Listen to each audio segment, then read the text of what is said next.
Meus queridos irmãos, Pai do Senhor Jesus, eu espero que vocês estejam bem. Comigo está tudo ótimo. Estamos começando mais uma aula aqui, desde já, e estamos chegando ao fim do nosso trimestre, que é em defesa da fé cristã.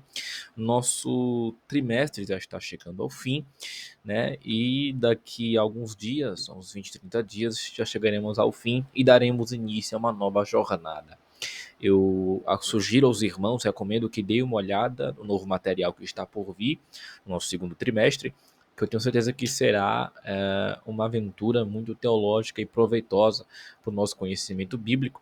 Tenho certeza que você irá gostar. Ao final da aula, eu darei uma recomendação, uma indicação, estarei mostrando um exemplar que eu adquiri no nosso segundo trimestre que está por vir. Se você quiser ver essa indicação, você pode pular para o final e voltar aqui, ou permanecer até o final na aula para você conferir a indicação e o exemplar que eu vou mostrar para vocês do trimestre que está por vir, ok?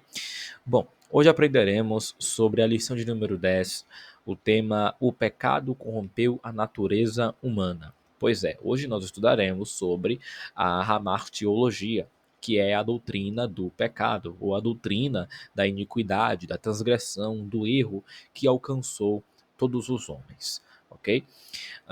Eu sempre costumo dizer que quando frequentamos um ano de escola bíblica, praticamente nós temos toda a grade curricular de um curso básico de teologia. Em um ano na EBD você pode aprender sobre armartiologia, soteriologia, pneumatologia, enfim, todas as doutrinas fundamentais e eficazes, necessárias, basilares da fé cristã e da nossa teologia pentecostal, ok? Então é por isso que é importante e edificante frequentarmos a escola bíblica dominical. Nós leremos hoje sobre a doutrina do pecado, veremos também essa doutrina ao olhar bíblico expositivamente, ok? Versículo por versículo, nos textos básicos que nós leremos aqui, e nós vamos ver também sobre algumas doutrinas heréticas que surgiram na antiga igreja primitiva, nos primeiros séculos da igreja cristã, que confrontavam essa doutrina bíblica de que o homem sim está preso no pecado de Adão, no pecado original, que esse homem só pode se regenerar através do sacrifício de Jesus na cruz. Nosso texto áureo de hoje está em Romanos 3:23. Porque todos os pecados e destituídos estão da glória de Deus. Verdade prática. O pecado é um elemento real na vida de todas as pessoas desde o ventre materno, ok? Tem aquele salmo que diz que desde a meninice fui concebido em pecado, ok? Então, o homem desde o ventre ele é concebido, dado em pecado. É por isso que Jesus não foi concebido de uma genealogia carnal ou do sêmen de José, porque isso faria de Jesus um homem pecador comum, preso na natureza adâmica, que não é o caso de Jesus, mas ele sim foi gerado pelo próprio Espírito de Deus. Okay? Nós temos ali em Mateus capítulo 1, nós temos toda a genealogia, a árvore genealógica de Jesus, que tem Davi, Ruth e Boaz, entre outras pessoas importantes da história do Antigo Testamento, e vai chegando até José e Maria. Quando chega em José e Maria, para ali, dá um stop, e a partir dali, quem faz a obra agora é o próprio Espírito de Deus, porque se Jesus viesse do sêmen de José, viesse de uma relação conjugal comum, padrão, isso tornaria Jesus preso na natureza adâmica. E é uma barreira, uma exceção de regra que só Jesus foi capaz de quebrá-la. Nós vamos ler a leitura bíblica em classe, que está em Gênesis 3. Você que não tem lição pode acompanhar pela Bíblia Sagrada mesmo, pelo celular, como você quiser. Nós vamos ler Gênesis 3, versículo 1, 6 e 7, e vamos ler Romanos 5, versículo 12 a versículo 14. Se você puder acompanhar, me acompanhe por gentileza. Capítulo 3, versículo 1 de Gênesis diz assim na lição: Ora, a serpente era mais astuta que todas as alimárias do campo que o Senhor Deus tinha feito. E esta disse à mulher: É assim que Deus disse: Não comereis toda árvore do jardim? E vendo a mulher que aquela árvore era boa para se comer e agradável aos olhos, e árvore desejável para dar entendimento, tomou do seu fruto e comeu, e deu também a seu marido, e ele comeu com ela. Então foram abertos os olhos de ambos e conheceram que estavam nus, e coseram folhas de figueira e fizeram para si aventais. Nós vamos ver neste a exposição, os comentários bíblicos acerca dessa passagem que dá início, que dá origem ao pecado universal. Nós vamos ler agora Romanos capítulo de número 5, versículo 12 ao 14. Pelo que, como por um homem entrou o pecado no mundo, e pelo pecado a morte, assim também a morte passou a todos os homens, por isso que todos pecaram. Porque até a lei estava o pecado no mundo, mas o pecado não é imputado, não havendo lei. No entanto, a morte reinou desde Adão até Moisés, até sobre aqueles que não pecaram, à semelhança da transgressão de Adão, o qual é a figura daquele que havia de vir. Ok? Nós vamos dar a introdução agora, logo após a introdução, nós veremos o comentário versículo por versículo do texto bíblico que nós lemos agora. O ser humano criado em santidade, à imagem de Deus, foi corrompido pelo pecado de tal modo que somente em Cristo é possível sua restauração a Deus.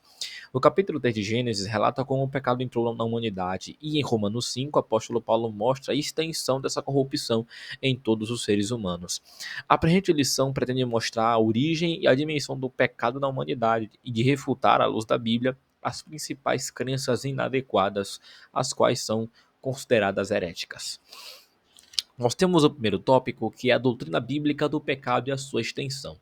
Nós leremos agora o comentário bíblico, versículo por versículo, do texto bíblico que nós lemos em classe. Ok? Subtópico 1, o autor do pecado.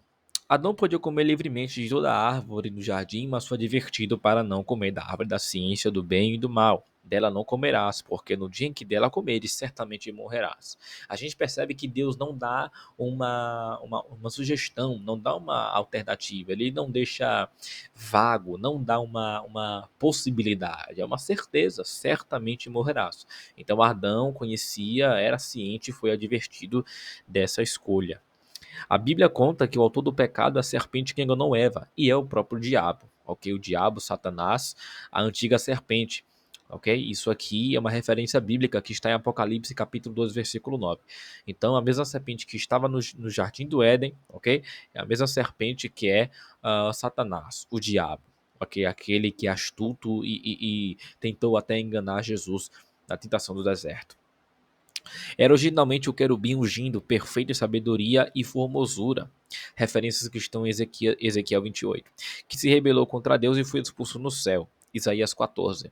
Com sua queda vieram com ele os anjos que aderiram à rebelião, e uma parte deles continua em prisão, como afirma o texto de 2 Pedro 2,4 e o famoso capítulo de Judas, versículo 6. Essa é uma possível explicação para a origem dos demônios, ok? A intromissão da serpente no jardim era o querubim expulso agindo por meio dela. Assim, o pecado não teve sua origem no Éden. Então aqui já temos um ponto. O pecado não nasceu no jardim do Éden. O pecado não nasceu no ambiente que Deus criou, no ambiente ali que Deus criou para os seres humanos ali compartilharem, né, desfrutarem do que Deus havia preparado para eles. Essa não era a intenção de Deus. Não era a intenção de Deus deixar eles sujeitos a ceder ao pecado, ao erro. A opção errônea não era essa a intenção de Deus. Entretanto, Adão e Eva tinham liberdade de escolha. Deus deu a ordem, entretanto, Adão e Eva quebraram essa ordem por decisão própria. Eles foram influenciados pela própria serpente. É o que chamamos de influência externa, influência da manipulação. Eles foram manipulados a tomar aquela decisão, mas eles também eram cientes e sabiam que não deveriam tocar naquele fruto. Ok? E é o que chamamos de insatisfação. A rebelião começou porque Satanás ficou insatisfeito com as coisas lá em cima. Satanás não estava satisfeito com o seu grau de santidade. Satanás não estava satisfeito com o grau da sua posição celestial. Satanás queria mais. Então, a mesma coisa acontece com Adão e Eva. Estavam insatisfeitos e queriam algo mais. Então, com a insatisfação, acabou vindo o pecado. Com a opção da libertinagem, acabou cedendo-se à ruína. E aqui já podemos aprender a tirar uma lição de que a insatisfação pode nos trazer muitas ruínas. A insatisfação pode nos trazer muitos pecados, muitos erros, muitos arrependimentos, muitos remorsos pela vida. Ok? Se contente, se adeque ao que Deus te deu e não ceda, não seja sujeito a ceder à insatisfação, porque essa é a missão de Satanás, essa é a intenção dele. Permitir levar os crentes a ficarem insatisfeitos com seus estilos de vida e bênçãos que Deus lhe propôs. Mas o crente que se satisfaz em Cristo não precisa das astúcias de Satanás, não precisa dos seus pratos, nem das suas ideias do mal. Subtópico 2. Foram abertos os olhos de ambos. Mais uma exposição do versículo 7 de Gênesis 3. Quando o casal comeu do fruto proibido, ambos perceberam que estavam nus, envergonharam-se e procuraram se esconder da presença de Deus. Era a ruptura intermediária da comunhão com o Criador. É a morte espiritual, pois morte significa separação. O pecado separa o ser humano de Deus. Nessa ocasião, ainda no Éden, Deus anunciou a vinda do Redentor e em seguida pronunciou a sentença do casal. Isso é visto no versículo 16 e 19. E sua posteridade, e a sua posteridade. Foi por essa causa dessa obediência que o pecado entrou no mundo, e com ele a morte. É o que afirma Romanos capítulo 5, versículo 12. Esse desastre é conhecido como a queda da humanidade. Ok? Então esse é os principais pilares da teologia cristã, da teologia pentecostal, é a martiologia, a doutrina da queda da humanidade, onde todos estão debaixo do pecado e não há um quem se salva, não há nenhum que cometa, que pratique a justiça, que seja justo, afirma o apóstolo Paulo, ok? Somente um foi capaz de fugir desse jugo, só um foi capaz de escapar dessa regra, dessa sujeição, dessa maldição do pecado que todos estão. E esse homem foi Jesus Cristo, como Paulo chama, o justo. Ok? Nós temos agora, sobre o tópico 3, a consequência dos atos de Adão e Eva no Éden. A Bíblia não mostra como essa transmissão de pecado de Adão passou a todos os humanos, mas afirma sua realidade. Pelo que, como por um homem entrou pecado no mundo, pelo pecado a morte, assim também a morte passou a todos os homens, por isso que todos pecaram. Essa revelação mais contundente sobre a transgressão passou para toda a humanidade. Esse pensamento é reiterado mais adiante. Então, aqui no subtópico 3, já começamos a exposição da passagem de Romanos 5, onde trata-se da queda do homem e da sua maldição como pecador. Ok? Então, a lição vai nos dizer que essa é a revelação mais contundente, né? Mais sobre como a transgressão passou para toda a humanidade. Não há outro modo, não há uma outra ilustração de como o pecado passou para o homem, de como o homem está sujeito à maldição do pecado. Subtópico 4, a extensão do pecado. O pecado se estende a todas as pessoas e corrompeu na sua totalidade, corpo, alma e espírito, intelecto e vontade, consciência e razão. Tudo isso diz respeito à extensão dos pés à cabeça, e não se refere à intensidade. O ser humano está incapacitado de conhecer a Deus por seus próprios esforços, mas a imagem de Deus no ser humano caído não foi erradicada, está desfigurada, mas não aniquilada. Isso inclui também o livre-arbítrio, pois os pecadores têm liberdade de escolha. Então aqui tiramos dois pontos. O primeiro é que o homem está caído, ele está pervertido em todas as suas áreas da sua vida, seja no corpo, na alma e no espírito, em todas as áreas ele está literalmente caído. Ele por si próprio não pode se salvar. Ele por seus próprios esforços não pode chegar-se a Deus, não pode ir a Deus. Entretanto, por meio de um chamado Jesus Cristo, ao qual morreu na cruz e rasgou o véu, assim, por meio dele, que se tornou visível do que era invisível, assim, os homens pecadores têm permissão, têm, vamos dizer, crédito, têm a possibilidade, têm agora uma autorização para chegar-se a Deus, que é por meio de Jesus Cristo. Jesus disse que ele era o caminho, a verdade e a vida, e só por meio dele podia chegar-se ao Pai. O segundo ponto é que os pecadores têm um livre-arbítrio, ok? Os pecadores têm liberdade de escolha. Os calvinistas e alguns reformadores e até hipercalvinistas vão dizer que o homem não, na verdade não tem livre-arbítrio, e vai dizer que também o crente não tem livre-arbítrio, que o crente ele está condicionalmente obrigado a viver da forma que Deus quer. Ele vai dizer que Deus obriga a viver da maneira que ele deseja. Ele está predestinado a viver como Deus quer e o força a essa vontade. Mas, entretanto, nós temos duas linhas de pensamentos teológicos. Nós temos a linha calvinista e temos a linha arminiana, a qual todos vocês, alguns devem ser conhecedores. Entretanto, nós arminianos pentecostais, evangélicos em geral, tirando a parte do calvinismo e reformadores e presbiterianos, enfim, nós pensamos e acreditamos que sim, com base bíblica, que o crente, ou pode ser o crente ou o ímpio, o homem em si, ele tem sim livre-arbítrio, ele tem liberdade de escolha, ok? Nós arminianos, os calvinistas pensam que os humanos estão, os homens em geral, incluindo ímpios e crentes, eles estão forçados, né, obrigados a participar da predestinação de Deus e ponto final. É tipo, faça silêncio, cala a boca, sente e espere o que Deus vai dizer. Mas nós arminianos, evangélicos, pentecostais, carismáticos, nós pensamos diferentes. Nós pensamos, né, acreditamos à luz da Bíblia Sagrada que tanto o ímpio quanto o crente, o homem em geral, ele tem sim liberdade de escolha. Ao mesmo tempo que alguém hoje pode escolher se firmar em Cristo, ou escolher estar na igreja, né, ou escolher participar do culto de domingo, ao mesmo tempo ele tem a possibilidade de ter uma vida dúbia, ao mesmo tempo ele tem a possibilidade, a opção, a escolha de amanhã ou tempos mais tarde se desviar, ok? Então, sim, o ser humano tem liberdade de escolha. Existem pessoas que outrora estavam na igreja, outrora fizeram ali uma escolha, dizendo que fizeram uma escolha diante de Deus, diante dos homens, mas depois elas optaram por sair do corpo de Cristo, optar por sair do meio dos membros, os irmãos da comunhão dos santos. Escolheram. Deus simplesmente não forçou elas a entrarem ou saírem do corpo de Cristo, elas tomaram uma decisão, ok? Então é isso.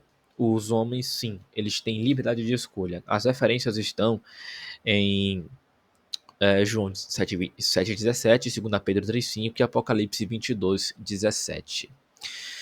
Nós também temos aquele versículo onde Deus fala para Israel, né? Quantas vezes eu quis ajuntar vocês como as galinhas ajuntam seus pintinhos, mas vocês não quiseram. Foi uma forma de Deus mostrar a ingratidão de Israel.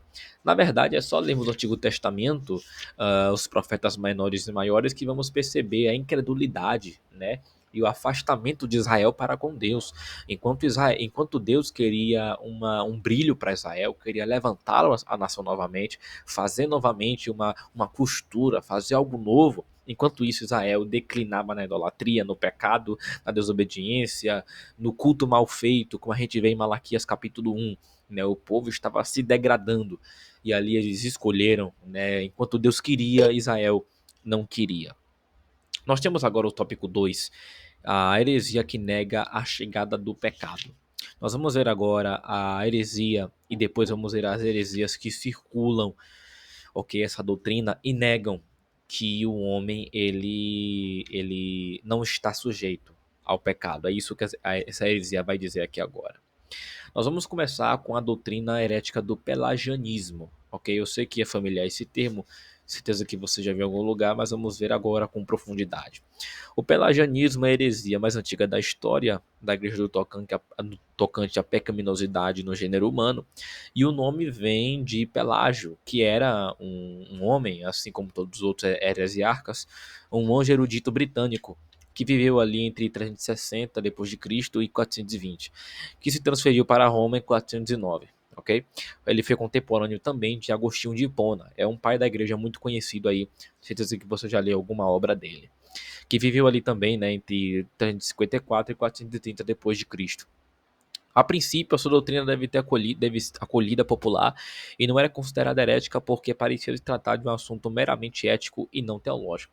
Ou seja, o primeiro ponto que temos aqui é que o pelagianismo, à primeira mão, não parecia ser perigoso porque, como afirma a lição, parecia se tratar de um assunto apenas ético e não teológico. Era apenas ali um dogma que não parecia ser, perdão, perigoso, mas que depois passou a ser perigoso.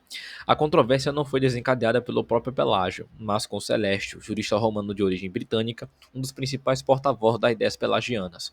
Então, Pelágio fundou essa ideia, fundou essa doutrina, mas quem deu mais pauta, quem abriu mais o leque da coisa foi esse tal de Celestio, que era um jurista romano de origem britânica, que foi um dos principais porta-vozes dessa doutrina. A fonte da doutrina pelagiana são os escritos dos seus oponentes. Não existe nada da lavra do próprio Pelágio que se sabe com certeza sobre sua teologia se resume nisto, ok? Vamos ver agora no que se resume a teologia de Pelágio. O ser humano não nasce em pecado. A transgressão de Adão não afeta diretamente os outros. Não existe pecado original. Não existe a corrupção geral do gênero humano. Esses são alguns pontos dos pensamentos deles. O pelagianismo foi finalmente condenado no Concílio de Éfeso em 431.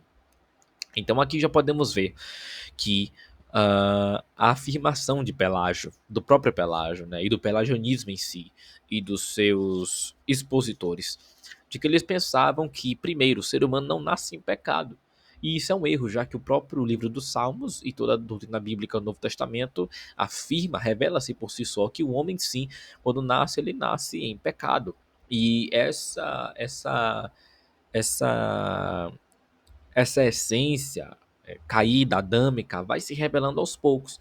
A gente percebe que quando a criancinha ali vai tendo mais idade, vai conseguindo pensar o que é certo e o que é errado e tomar as próprias decisões, a gente percebe que a natureza de Adão está ali. Então, por si só, o homem reconhece que ele é caído, que ele é mau. Em segundo lugar, a transgressão de Adão não afeta diretamente os outros. Não existe pecado original, é a afirmação do pelagianismo.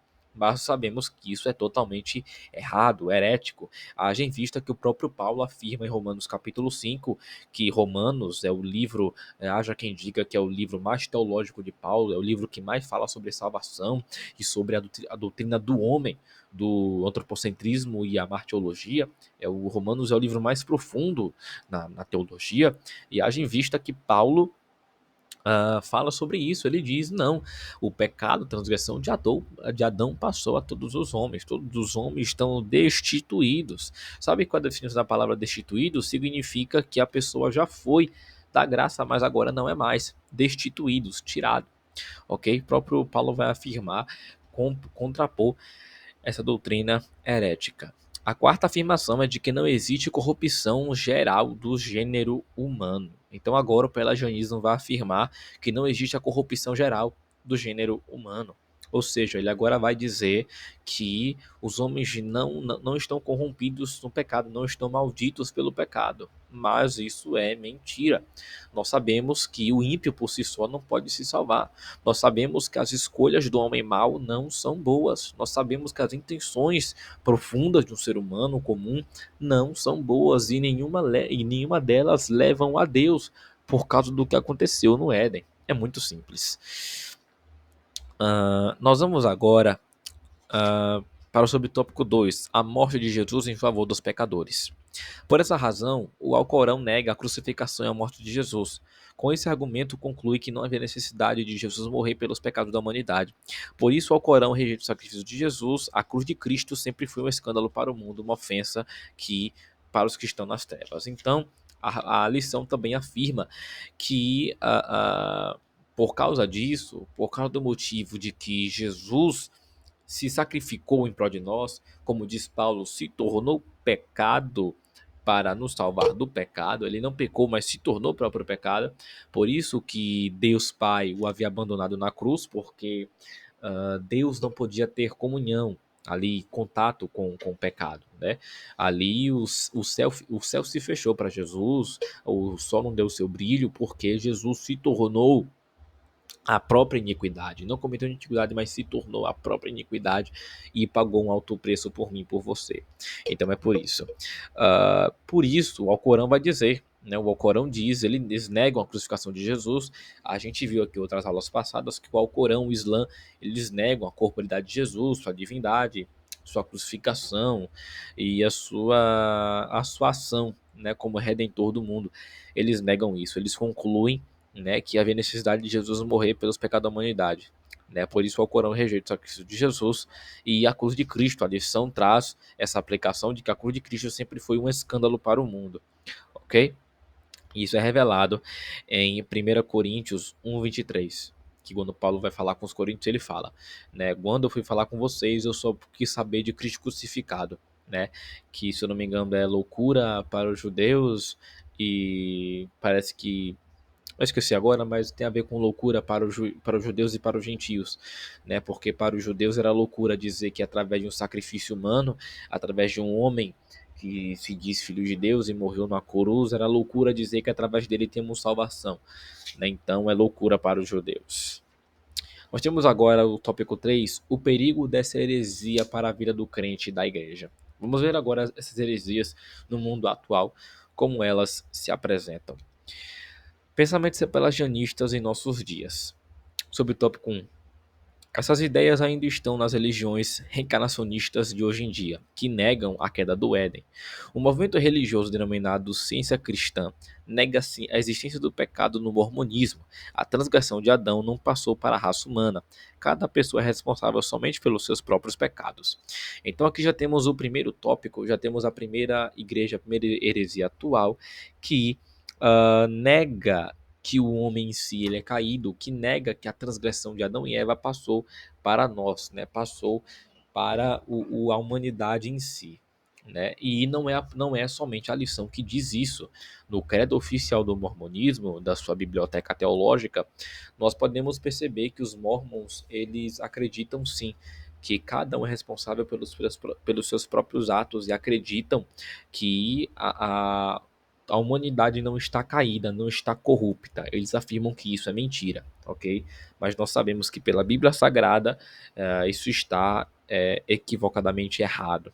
A Bíblia assim afirma, o próprio Paulo afirma, o maior doutrinador do Novo Testamento vai dizer que sim, a humanidade está caída em seus próprios delitos e pecados. Eu pesquisei aqui sobre os pensamentos dos mormons e dos muçulmanos, ok?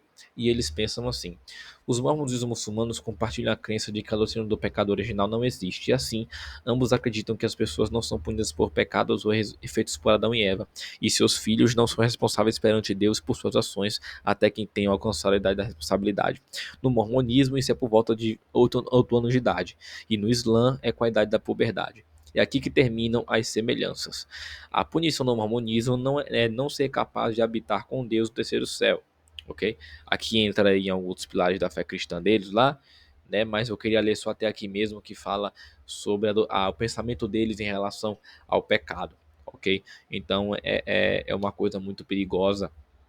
Os mormons eles têm, além desse credo herético, tem outros credos heréticos que nós vimos aqui em lições passadas acerca dos principais pilares da fé cristã, entende? E por isso nós evangélicos pentecostais reformados, né, nós declaramos que seitas como o mormonismo, o catolicismo e testemunho de Jeová, sim, eles são uma seita porque eles não somente têm base em pensamentos heréticos, mas comportamentos também das próprias seitas. A lição vai dizer: devemos conhecer bem aquilo que nós queremos e também ponto de vista do outro para sabermos conversar. Essas pessoas estão entre nós no dia a dia e importa saber como identificar a teologia antibíblica delas, como também apresentar o evangelho que as conduz à salvação, porque Jesus morreu por elas também. E nessa missão temos a ajuda do Espírito Santo. Então aqui nós temos um conselho, uma aplicação da lição, que nós primeiro devemos conhecer nossa própria ideologia, conhecer o nosso dogma, qual que é a declaração oficial da nossa igreja, qual que é a declaração oficial da Bíblia Sagrada, para podermos termos argumentos em debater com esse tipo de gente quando eles vierem atacar a nossa fé. Ok? E isso não é errado. Tem gente que diz que debates são errados e isso e aquilo, mas não. O próprio apóstolo Pedro nos aconselhou, nos mandou, nos ordenou, né, a batalhar pela nossa própria fé, né, estarmos prontos para responder qualquer motivo que perguntar da nossa fé. O próprio Judas, na sua carta, vai nos dizer, vai nos ordenar que é para estarmos, que devemos, né, lutar pela fé que uma vez foi dada aos santos. Esse é o nosso dever como crentes em Jesus. Em segundo ponto, a lição diz que Jesus também morreu por eles. Então, nós não devemos olhar para essas pessoas com um olhar de ódio, com um olhar de vontade que elas vão para o inferno. Obviamente, essa não é a vontade de Deus. Infelizmente, possa ser que aconteça se elas continuarem e estarem cientes de que estão erradas e que a Bíblia não fala isso. Infelizmente, o homem é predestinado ao inferno pelas suas próprias atitudes, não pela vontade de Deus, ok? Então nós devemos interceder e orar por eles para que um dia eles se arrependam de verdade e reconheçam que estão errados. Né? De fato, esperamos que isso aconteça um dia. Subtópico 2: o perigo. Quando as pessoas não conhecem bem as crenças e as práticas de sua igreja, terminam atraídas facilmente por ensinos diferentes, que às vezes lhe parecem corretos e por isso nem examinam os seus fundamentos. O analfabetismo bíblico é o drama do século que tem levado essas pessoas ao erro doutrinário. Então nós percebemos o perigo, nós percebemos o perigo que faz os crentes não serem alfabetizados na Bíblia Sagrada. Eu não digo nem por curso de teologia, porque não digo isso porque eu sou contra. Claro que não. Eu sou teólogo, faço bacharel em teologia. A teologia é muito bom, muito proveitosa e todo crente deveria fazer. Mas eu digo nessa questão porque nem todos conseguem ter acesso. Infelizmente, a gente está falando do Brasil, né? Tem lugares no Brasil onde mal chegou eletricidade, acesso à internet, celular, enfim, a gente fala do Brasil. É um lugar que alguns lugares não têm acesso a isso, né? Então, só no crente ser letrado na palavra de Deus já é o suficiente. Só no crente conhecer as escrituras de Gênesis, Apocalipse e vice-versa é o suficiente para essas pessoas que não têm acessibilidade a um curso, ao curso que a igreja oferece e por aí vai, a comprar livros de teologia. A pessoa não tem acesso a isso, mas se ela pelo menos ter uma rotina de estudo bíblico, de estudar a Bíblia, se apegar à Bíblia, já é o suficiente para poder combater as heresias que surgem em nosso meio até na nossa casa. Né? Eu queria ler aqui um versículo de João, onde ele fala muito sobre isso, né? Sobre a questão dos falsos profetas, das falsas heresias que surgem, né, no nosso meio. 2 João, versículo de número 10. Se alguém vem ter convosco e não traz essa doutrina, não o recebais em casa, nem tampouco o saudeis, porque quem o saúda tem parte nas suas más obras. Então João aqui nos dá um conselho na sua segunda carta de que nós não devemos abrir a porta da nossa casa para esse tipo de gente que não compartilha da mesma doutrina que nós professamos. Entende o perigo? De fato é algo perigoso e nós temos que estar letrados na palavra de Deus. Ok? Alguém vai dizer que a letra mata, mas o espírito vivifica, mas isso é versículo tirado de contexto. A realidade ali é que Paulo estava falando da lei de Moisés e não da letra do estudo bíblico, da teologia, seja lá do que seja. Ali ele estava fazendo parâmetro do Antigo Testamento, a lei de Moisés, e o Novo Testamento, o tempo da graça. Não tem nada a ver uma coisa com a outra. Né? O crente, sim, deve ser letrado na lei, na palavra de Deus, na teologia, que abre o leque dos principais pilares da fé cristã. Ok? Conclusão. Mesmo nesse estado de corrupção total, nem tudo está perdido. Há esperança. Desde a queda de Adão no Éden, Deus tem demonstrado seu amor e cuidado com a posteridade do primeiro casal. Deus não nos abandonou. Em sua misericórdia, Efésios 2:5, nos vivificou juntamente com Cristo. Pela graça sois salvos. Então, aqui nós já concluímos nossa lição e aprendemos de que nada está perdido. Que por meio de Jesus nós temos justificação, redenção, restauração, renovação da nossa salvação, ok? O homem em si, caído, não pode se salvar, mas por meio de Jesus na cruz nós temos acesso à salvação, acesso à graça de Deus que um dia foi perdida, mas agora está restabelecida por meio de Jesus Cristo que morreu por nós. Eu disse que faria indicação do novo material do próximo trimestre e eu vou trazer aqui. Tem o livro de apoio do pastor Elienay Cabral e o Verbo se fez carne, vai ser o tema do nosso próximo trimestre, do pastor comentarista Elienay Cabral. Ok, nós vamos ver Jesus sob o olhar do apóstolo João, ok? E você percebe que aqui no início já tem algumas informações interessantes, né? Até teológicas. Nós temos aqui, ele vai falar sobre a autoria e a data do Evangelho de João, entre os comentários importantes. E se você puder adquirir esse material, adquira no site da CPAD, ok? É bem baratinho, envia para qualquer lugar do Brasil. Você pode adquirir também, se é membro da Assembleia de Deus, pode falar com o seu pastor, com a liderança, né? E consultar a sede, que provavelmente eles vão ter esse material para poder disponibilizar para você, ok? Eles têm a lição em capa dura e tem a lição grampeada.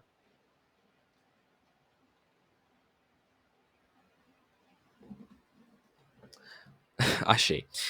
Eles têm a lição aqui grampeada, mas eles também têm a capa dura. Eu não tive acesso, não pude comprar, mas se os irmãos puderem adquirir esse material, né, para a gente aí se preparando, né, para o próximo trimestre aqui, isso, próximo trimestre que está por vir aí, né, o segundo trimestre de 2025, né, porque o nosso já está chegando ao fim e desde já, né, é bom dizermos que até agora foi só proveito para nossa mente, para nossa alma, ok? Que Deus te abençoe e até uma próxima aula.